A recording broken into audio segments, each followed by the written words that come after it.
Ихсан рухани тәрбие негізі кітабы бойынша Алматы қаласы имамдарының дәрістері.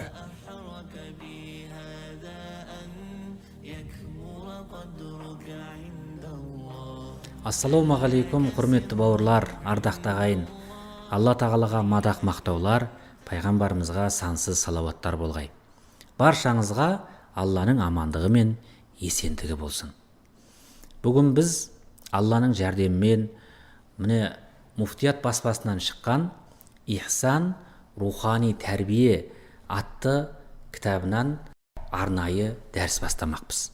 Бұл кітап жаратушы Аллаға ихсан, тұлғалық ихсан, ихсан және қоғам деген 3 тараудан тұрады. 557 тақырыпты қамтыған. Алғашқы тараудың алғашқы тақырыбы Алланы тану деген тақырыпқа арналған. Әсілі Алланы тану бұл адамзаттың басты уәзипасы болып табылады. Ендеше дәрісімізді Алла тағала барша тыңдармандар үшін пайдалы еткей деп тілейміз. Адамзаттың дүниедегі басты міндеті Раббысын танып, оған иман келтіру. Өйткені адамзат бұл өмірге Алла тағалаға құлшылық ету үшін келген. Аллаға құлшылық ету үшін әуелі не керек? Әрине оны тану керек. Адам жаратушыны тану арқылы оның бар екендігіне иман келтіреді. Ал иман ілім арқылы келеді. Ардақты пайғамбарымыз өзінің хадисінде әуәлул илми мa'рифатул жаббар. Ілімнің басы жаббар Алланы тану дейді. Хадистің жалғасында ва ахирул илми тафуидул амри илейх. Ілімнің соңы барлық істі оған тапсыру деген. Білімнің бастауы адамға Алланы танытады. Айналамыздағы мынау жаратылыс әлемнің сан алуан сырын саналы адам ғана ұға алады. Мұны Құранда Алла тағала «Инна фи хулқис самауати вал арди ва ихтилафил лейли ван нахари лааяти лиулил албаб» деп баяндайды. Шүбәсіз күллі аспан әлемі мен жердің жаратылуында, түн мен күннің алма-кезек ауысып, ұзарып, қысқаруында ақыл иелері үшін Алланың шексіз құдіреті мен билігін көрсететін ғибратқа толы талай айқын белгілер, анық дәлелдер бар дейді. Адам Алланы тану үшін айналасындағы жаратылысқа қарауының өзі, құрметті бауырлар, жетіп жатыр. Расында да мынау көктегі ай мен күннің белгілі бір тәртіппен шығуы, ол шыққан күннің қайта батуы, аспан денелерінің тоқтаусыз айналуы, міне осының барлығында ақылды адам үшін қаншама дәлелдер жатыр. Пайғамбарымыз саллаллаху алейхи уассалям өзінің бір хадисінде үйдің тірегі оның іргетасы деген. Ал діннің тірегі ше? Хадистің жалғасында діннің тірегі Алла тағала жайлы мағрифат, яғни Алланы тану дейді. Демек, фундаментсіз үйдің болмайтындығы секілді, дінде ұлы жаратушы иемізді танусыз болмайды екен, құрметті бауырлар. Құранда Алла тағала «Хуаллази жа'аля лакумул лейла литаскуну фихи ван нахара мубсира» дейді. Алла сендерге демалып тынығуларың үшін түнді, тіршілік жасап әрекет етулерің үшін күндізді жарық етіп берді дейді. «Инна фи залика лааятин лиқауми ясмаун». Әлбетте, мұнда зер салып құлақ асатын қауым үшін көптеген ғибратты дәлелдер бар дейді. Бұл Юнус сүресінің 67 аятында келеді екен. Алланы танығысы келмеген адам үшін мыңдаған жұлдыздар мен аспанға Алла деп жазып қойса да, бәрібір Алланы танымай өтеді. Тіпті пайғамбарлар келіп, Алланың бар екенін білдіру үшін түрлі мұғжизалар көрсетсін, бәрібір кейбіреулер өкінішке орай Алланың бар екеніне шәк келтіреді. Мұндай адамдар туралы Құранда Алла тағала олар барлық дәлелдерді, мұғжизаларды көрсе де иман келтірмейді дейді. Сондай-ақ тура жолды көрсе де ол жолмен жүрмейді. Қисық жолды көрсе, болды, сол жолды бірден жол етеді дейді. Бұл олардың дәлелдерімізді өтірік деп, шындықтан мақрұм қалғандарының кесірі деп сипаттайды. Құранда бұл Араф сүресінің 146 аятында келеді. Алла одан сақтасын. Алла олай сіз бен бізді, қадірменді бауырлар, мақұрым қалдырмасын деп тілейік. Дініміз Алланы тану үшін ақыл мен ой жүгіртуге шақыртады. Ақыл ой, қадірменді бауырлар, бұл қашанда Алланы табуға, тануға жетелейді.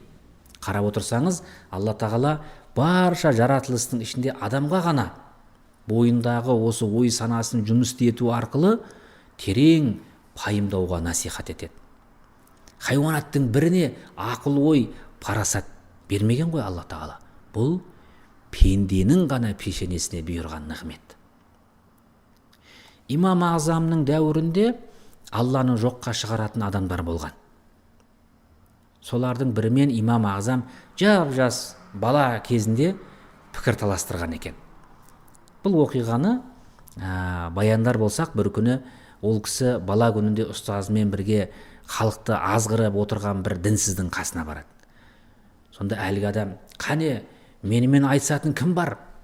Алла бар деп дәлелдейтіндер, Алланың бар екенін дәлелдейтіндер менің алдыма шықсын" дейді. Сонда бала Абу Ханифа оның алдына барып: "Қане, айта беріңіз, сұрақтарыңызға мен жауап берем" дейді. Сонда әлгі кісі баланы менсінбеген бір сондай сыңай танытып: "Онда айтшы" дейді. "Бар болған нәрсенің басы мен аяғы болмауы мүмкін бе" дейді. Осылайша Алланы жоққа шығарғысы келеді. Сонда бала Абу Ханифа тосылмастан: "Сіз санай білесіз бе?" деп оған қарсы сұрақ қояды. Әлгі кісі: "Иә" дейді. "Онда айтыңызшы" дейді. "Бірдің алдында қандай сан бар" дейді. Сонда әлгі кісі: "Мынау не айтып тұр өзі? Бірдің алдында сан болушы ма еді? Ештеңе жоқ, сонда білмейсің бе" дейді. Сонда бала Абу Ханифа: "Жай ғана бір деген санның алдында бастауы болмаса, жалғыз Құдайдың бастауы қайдан болсын" дейді.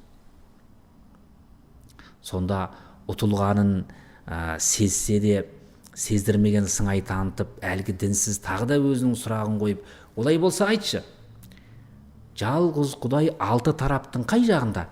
Барлық нәрсе біздің оңымыз бен солымыз, астымыз бен үстіміз, алдымыз бен артымыздың бірінде болады емес пе" дейді. Сонда жас ғалым бұл сауалға да тосылмай: "Сол да сөз болып па? Алдымен сіз маған бір майшамды жаққанда, оның сәулесі қай жаққа түсетінін айтып беріңізші" дейді.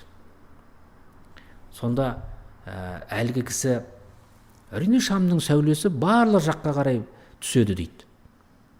Осыны күтіп тұрған, осы жауапты күтіп тұрған бала Абу Ханифа: "Жалған дүниедегі бір майшамның нұры осындай болса, мәңгілік бар. Ені мен көлденеңі жоқ, көктер мен жердің нұры Алла тағаланың қандай болуы мүмкін" дейді. Түнсіз бұл жолда тосылып қалады. Бірақ өзінің сұрағын жалғастырып: "Барлық нәрсенің орны бар, ал Алланың орны қайда" дейді. Сонда бала Абу Ханифа: "Маған бір кесе сүт алдырыңыздаршы" деп әлгі жерде отырғандардан сүт алдырады. Содан кейін әлгі дінсізге қарап: "Мына сүтте май бар ма" дейді. "Бар" дейді. "Сол майды мына сүттің қай жерінде тұрғанын сіз маған көрсетіп беріңізші" дейді. "Ей сен бала, қайдағы жоқты сұрап жатсың ғой? Сүттің майы ол бір жерде деп көрсете аламыз ба оны" дейді. "Ол барлық жерінде ғой" дейді. Сонда бала Абу Ханифа сөзін жалғап: "Бәріміз білетін майдың жағдайы осылай болса, көктер мен жердің жаратушысы Алла тағаланың мекенін қалай сұрайсыз" дейді. Осылайша бала Абу Ханифа ұтымды жауап берген екен. Түсінген адам үшін, құрметті бауырлар, осы жауаптардың өзі де жеткілікті емес пе? Алланың бар екенінің үлкен дәлелдерінің бірі ол не? Ол ғарыш. Мына кілем болып төселген жер, аспандағы жұлдыздар секілді жаратылысқа егер зер салып қарайтын болсақ, ақылы бар адамды таң қалдыратын дәрежедегі ғажайыптарды көруге болады. Құранда Алла тағала: "Халақаллаху самауати вал арда бил хақ". Алла көктер мен жерді хақ мақсатпен насихат һәм мінсіз әрі мызғымас жүйе негізінде жаратты дейді. Инна фи залика лааятан лил муъминин. Міне осындай мүміндер үшін Алланың бар әрі құдіретті екенін көрсететін ап-айқын белгі, анық дәлел бар деген. Анкабут сүресінің бұл, құрметті бауырлар, 44-ші аятында келеді. Құрандағы аяттар адамды осы дүниенің жаратушысына, жер мен аспанға назар салып, соның сырын біліп, өзінің иманын күшейтіп, күмәннен арылуына шақырып тұр.